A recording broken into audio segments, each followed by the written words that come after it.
Hola Katy, ¿cómo estamos? Hola Jorge, bien, pero Bienvenida. no tan bien como otros días. Oye, ¿por qué? A ver, déjame presentarte. Catherine Gutiérrez, profesora, psicóloga clínica. Abordamos tantas materias que son del día a día, ¿no es cierto? Y que son motivo también de reflexión. Magíster en psicología educacional. Instagram, Catherine, con TH, catherine.gutierrez.a. WhatsApp 569 97 53 70 74. Correo caterine.gutierrez.a@usach.cl. ¿Por qué más o menos, Catherine? ¿Hacia dónde vamos a Más, dirigir nuestra más o conversa? menos porque vamos a dirigir nuestra conversación hacia nuestras infancias, nuestras adolescencias y lo que viven en las escuelas, lo que nos vamos encontrando lamentablemente semana a semana. Si miramos hacia atrás, también vemos Sí. hechos que no son amables en las escuelas. Eh, Y como cuando tú me presentas dices psicología educacional, claro, eh, a mí siempre me ha interesado mucho el área de la convivencia escolar, más que el área de la violencia, Mm, pero lamentablemente está teñida por violencia y cuando hay algo que ya se ha teñido, ¿no? Hay que trabajar para sí. quitar ese tono, ¿cierto? En este caso, que ya adquiere carices de dolor, de trauma, de sufrimiento, Y Jorge. de evidente Y preocupación, ¿no es cierto? Porque no es un caso aislado, no son dos, no son cinco. Es sistemáticamente en el último tiempo este tipo de... Mira, lo último, otro caso de violencia escolar, estudiantes apuñalados tras una riña en el liceo de Estación Central. El agresor, 17 años, fue detenido por carabinero, en tanto el afectado fue atendido en un centro asistencial. te fijas que ahí 17 años, sabemos que la responsabilidad empieza desde los 14 años en adelante. Y además en la escuela se puede aplicar aula segura, que se criticó tanto, Jorge, esta ley, la criticaron los ministros, la criticaron alcaldes, no la usaron. Y resulta que después los culpables de todas estas lógicas de violencia que sale en las escuelas, del agotamiento que le causa a los profesores, del agotamiento a los directivos, es finalmente pasan los chiquillos a ser los culpables, los señalados, los que llevan esas cargas por siempre. Y resulta que, al parecer, si yo saco aula segura de las escuelas, cuando es como, ¿sabes qué, Jorge? Eso es lo que a mí me hace mucho ruido, es cómo yo voy a apagar un incendio sin agua ya. El incendio ya fue, ya es o ya está. Mm. ¿Puedo apagarlo sin agua? Tengo que darle lo que necesita para que se apague. Y a Mientras veces, voy, perdón, y no dime, solamente sí. apagarlo, sino que hay que tener cuidado de no incentivarlo, ¿no es cierto? De no Es que eso te abultarlo. iba a decir, mientras voy controlando los otros focos, para después alcanzar el equilibrio, porque ya lo perdí, Sí. ¿no? Por eso tengo este Y yo incendio. te decía, este incendio, ¿no es cierto?, que se puede amplificar porque hoy día y mañana hay un paro también de profesores que redunda, ¿no es cierto?, en el tema educacional, que está tan a trasmano, en desmedro, ¿no es cierto?, de una nueva generación que se encuentra con inasistencia, ¿no es cierto?, que ha sido terrible. Conocemos los casos. Profesores que no van, agresiones, entonces es todo un contexto que no te da buenas posibilidades. Y esto que pasa además, eh, pasa en las universidades también, ¿te fijas? Entonces, o sea, ni en la escuela básica, aunque siempre hay profesores que con sus banderas de lucha siguen adelante en colegios que ya se caen, Jorge, y ellos siguen Así adelante, es. porque tienen un sentido ético que va, está fuera de la norma, sí.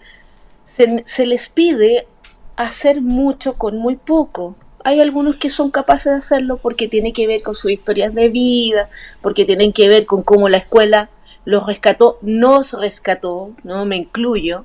Entonces por eso uno es capaz de, porque ve a la escuela como ese espacio que todavía podría volver a ser el espacio que fue para algunos, ser ese espacio de reparación que no está haciendo.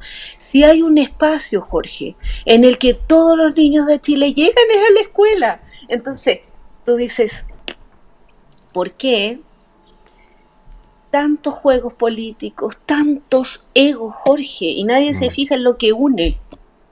Lo que une, me parece a mí, que todos estarían de acuerdo que es el bienestar de las nuevas generaciones, de las que están hoy día y de los que vienen. Oye, Pero en Katy, pos de eso no son capaces de bajar sus egos, ni ponerse de acuerdo independiente de las miradas políticas distintas que tengan y pensar en esto. ¿y esto tendrá relación también con las grandes urbes?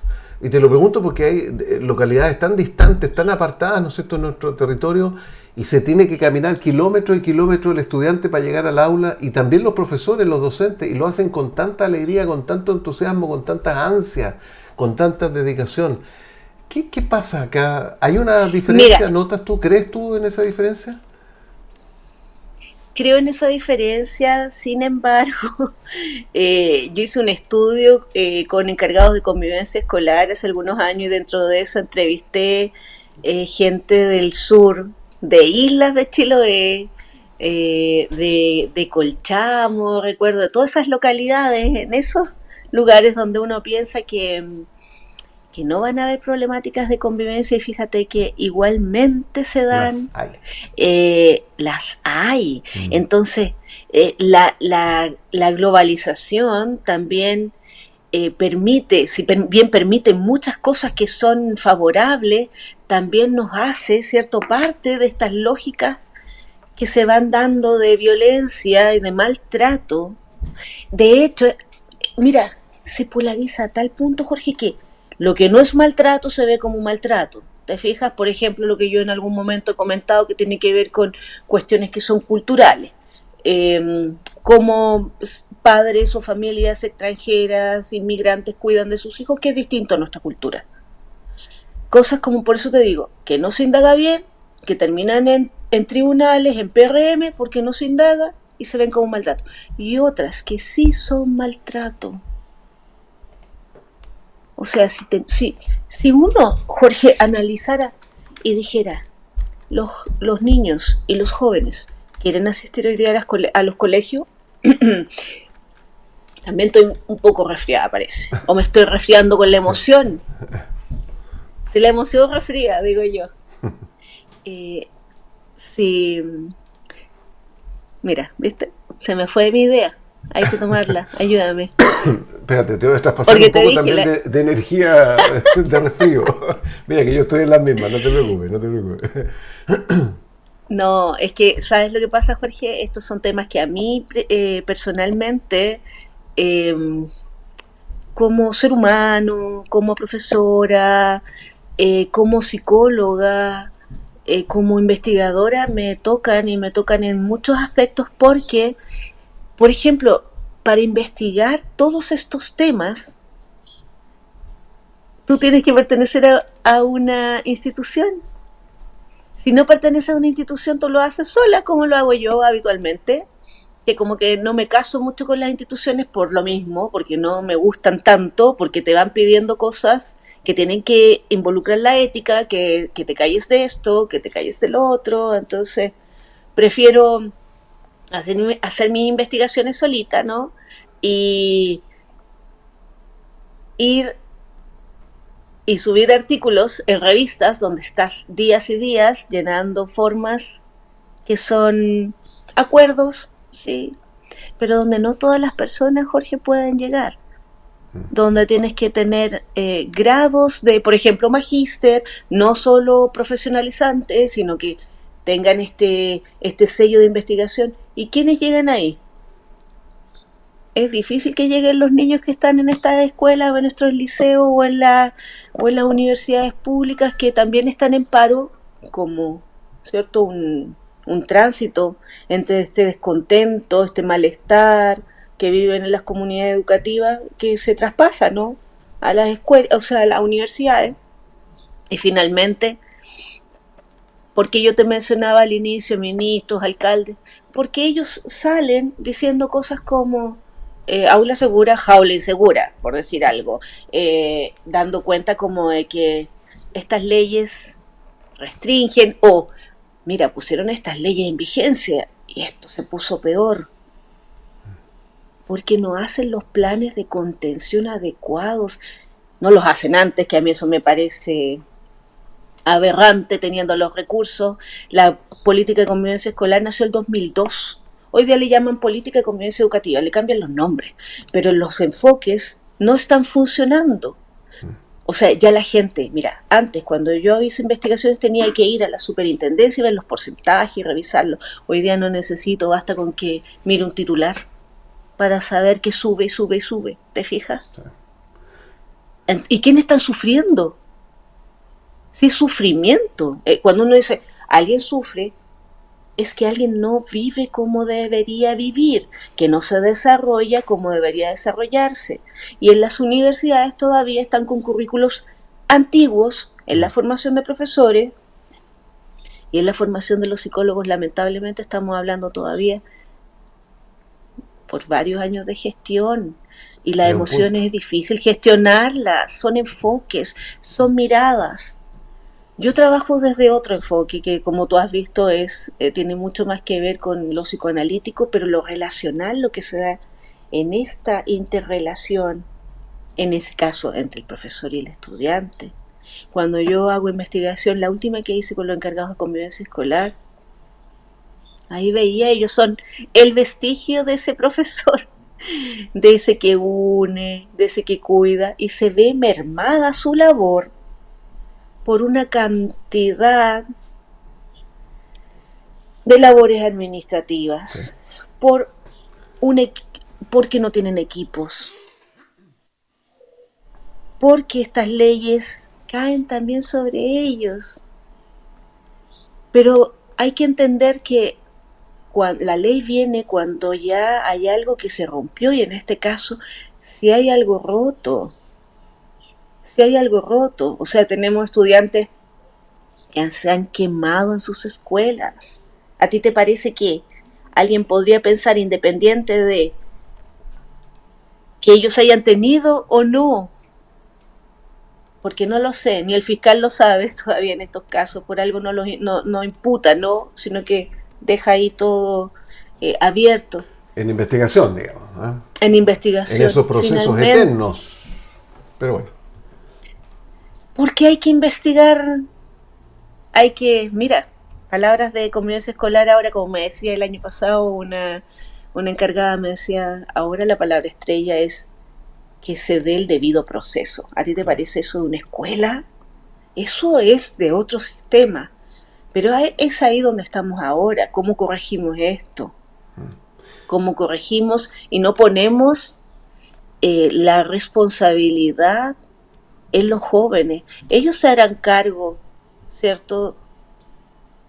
En la medida en que sean responsables, pero no podemos poner toda la culpa sobre ellos, porque somos nosotros los adultos, es el Estado, con sus diferentes gobiernos de paso, que no hace lo que tiene que hacer. Katy, Se apacan, dime. y en una línea de la educación, ¿dónde está cifrado el mayor inconveniente a tu juicio? En el medio mayor, pre-kinder, kinder, estamos hablando de la enseñanza básica, en la media, en la universitaria, o en toda la brecha educacional en nuestro país ya hay un cariz, ¿no es cierto?, que no está Es en, correcto. es en, es en todas, ¿sabes por qué?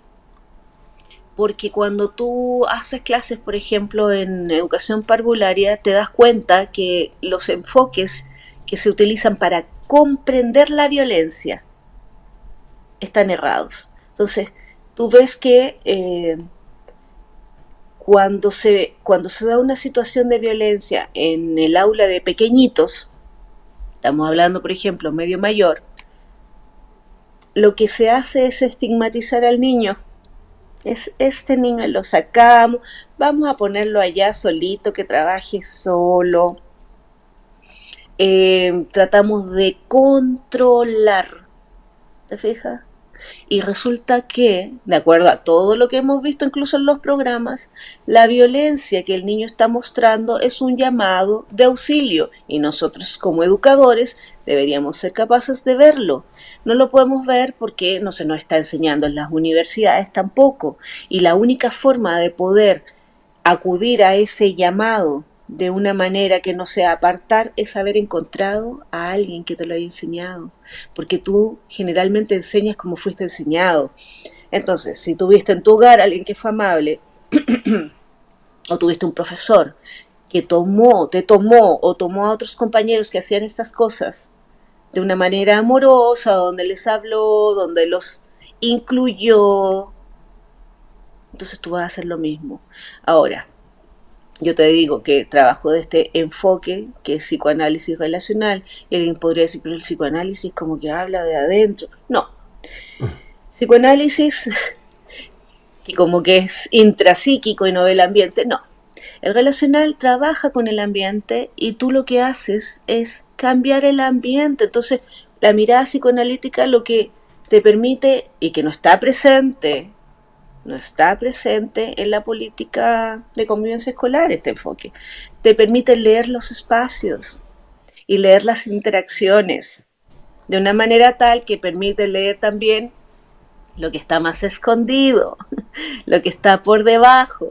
Entonces, eso permite cambiar conductas, cambiar miradas, explicar, mira, este niño está haciendo esto por esta razón. Si tú logras cambiar esta conducta, tu trabajo también va a ser más amable, porque vas a tener un aula donde todos se van a sentir amados, cuidados, Oye, y Katy, eso se va a transmitir. hay quienes piensan, ¿no es cierto?, en ¿Mm? estas reflexiones generacionales, transgeneracionales, que falta más rigidez, más dureza, más... como eran los tiempos antiguos de nuestros abuelitos, ¿no? Coscacho, ¿no es cierto? Una regla Mira, en el trasero. ¿Hay algo de eso? no, Jorge, no es el coscacho, pero sí hay algo que debería volver de esos tiempos y que lo perdimos por cuestiones políticas, que es este enfoque. El psicoanálisis, cuando la escuela entra, y uno ve las revistas de pedagogía del 1825 hasta el 1836, en lo que yo he podido revisar, donde el profesor cuidaba, tenía esta parte que dices tú, que la regla, que eso había que sacarlo, pero el cuidado no, esto de, les revisaban las uñas y está limpio, Mm. mira la lógica, está limpio, un niño limpio, está nutrido, un niño nutrido puede aprender bien. Un niño limpio es un niño que ha sido cuidado en casa. Se enseñaba a los padres. Hoy día, ¿cuánto esfuerzo hay que hacer para que se entienda que los agentes de educativos tienen que estar en la escuela y que los padres son parte de la educación? Eh, y no retar a los que llegan. Es como en las reuniones, es como, bueno, los papás no vienen, pero los que están aquí no tienen por qué escuchar los que no vienen, ¿no? Se les mandará algo a los que no vienen, pero los que vienen están para escuchar sobre sus hijos y qué cosas pueden hacer mejor. Porque si no, a la otra no voy. ¿Para qué voy a ir si me van a retar? Y yo estoy ahí. Es como los niños que van en día de lluvia. Uy, los días de lluvia nadie viene. Pero estos están acá. Entonces trabajo con lo que hay, ¿te fijas? Uno trabaja con lo que hay.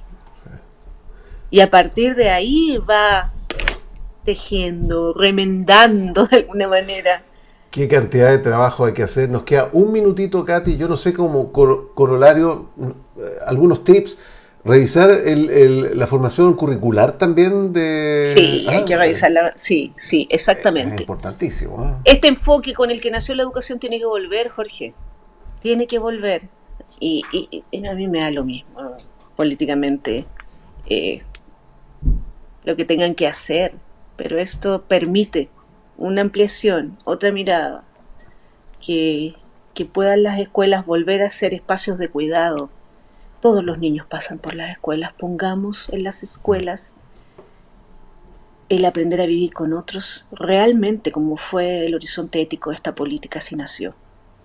Hoy día aprendemos a vivir con otros en violencia, no en convivencia, Sí. no en armonía. Aprender a convivir, enseñar a convivir desde temprana edad. Exacto. Catherine Se enseña. Gutiérrez, profesora, psicóloga clínica, magíster en psicología educacional, siempre súper reconfortante porque nos alimentas el lado que nos está faltando dentro del ámbito de la educación. Y para quienes nos están viendo, oye, la semana pasada fue muy visitado tu aporte aquí en el programa, ¿eh? Y también marcó muy bien. Vamos a ranking seguir ahí, la ¿eh? otra semana con Oye, Clínica del Trabajo para solucionar esas cosas. genial. Y quien quiere tomar contacto con Catherine Gutiérrez, ahí está el WhatsApp, 569-97-53-70-74, correo catherine.gutierrez.ausach.cl. Y el mail, digamos el Instagram que es directo, es Catherine, con TH, con K, catherine.gutierrez.a. Nos encontramos la otra semana, querida amiga. Nos encontramos y, bueno, poner un poco de afecto a todo lo que hagamos, ¿no?